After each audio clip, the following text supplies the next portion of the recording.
రాయ్ మీరు ఎంతలా వాగినా ఎందుకు భరిస్తున్నామో తెలుసా?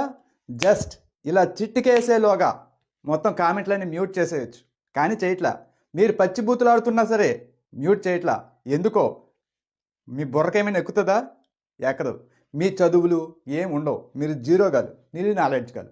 మీకు కేవలం పచ్చి బూతులు ఆడడం మాత్రమే తెలుసు. మరి మాకు సబ్జెక్టుతో కొట్టడం తెలుసు.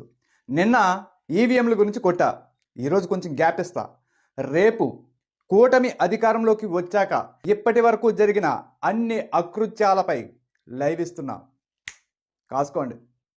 ఎవడికి కావాలరా నీ లైవ్? నీ ఒక్కడికే తెలుసా? మాకు తెలీదా? వైఎస్ఆర్సీపీ హయాంలో ఎన్ని అక్రమాలు జరిగినాయో లైవ్ చూడు. మీడియాలో ఎట్లా వస్తాడు? ఏందిరా చొక్కా, ఏందిరా ఆ రెట్టలేంది, ఆ రంగులేంది, ఆ తలకి ఆ పాగా ఏంది? ఎడన్నా నైట్ పూట దొంగతనాలు చేసి పగులు పూట బయట తిరిగే రకంలో కనబడుతున్నావు అబ్బా. నువ్వేంది ఆ కూటమి ప్రభుత్వం ఆ కృత్యాలు బయట పెట్టేది?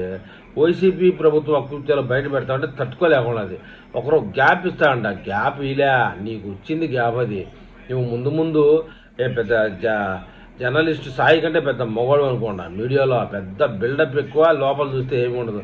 నీకు బూత్ కామెంట్లు 100కి 100 బూత్ కామెంట్లు వచ్చాయంటే నీ పరిస్థితి తెలుసుకోరా? కనీసం 10 కామెంట్లు అయినా మంచిగా వస్తే అరే ఇదేదో విషయం ఉందని అనుకోవాలా. 100కి 100 కామెంట్లు నిన్ను పిచ్చ తిట్లు నిజంగా నువ్వు కానీ కామెంట్ చదివింటే ఇప్పటి ఉరేసుకొని చావాలా. 3 రంగుల ఉరితాడుతూ ఉరేసుకొని చావాలా. ఏందిరా ఆ డ్రెస్సు, ఆ కథ మీడియాలో నిన్ను చూస్తుంటే నేను జుగుప్సగా ఉంది. అబ్బా అబ్బా, ఏం మనిషిరా నాయన నువ్వు. నువ్వేంది వైసీపీ లేపేది, అది లేచేది. జగన్మోహన్ రెడ్డి చెప్తానే ఉన్నాడు ఎంత లేపినా లేగలేదని. ఇంక నువ్వు పోయి లేపాల్సిందే. పోరా ఇట్లాంటి మాటలు మానేసి ఏదైనా ఉపయోగమైన పనులు చేసుకో. వాలంటీర్ ఉద్యోగం కూడా పనికిరావు నువ్వు. నీ ముఖం చూస్తూ ఉంటే నువ్వు కూడా కూటమి ప్రభుత్వాన్ని హెచ్చరించేవాడు.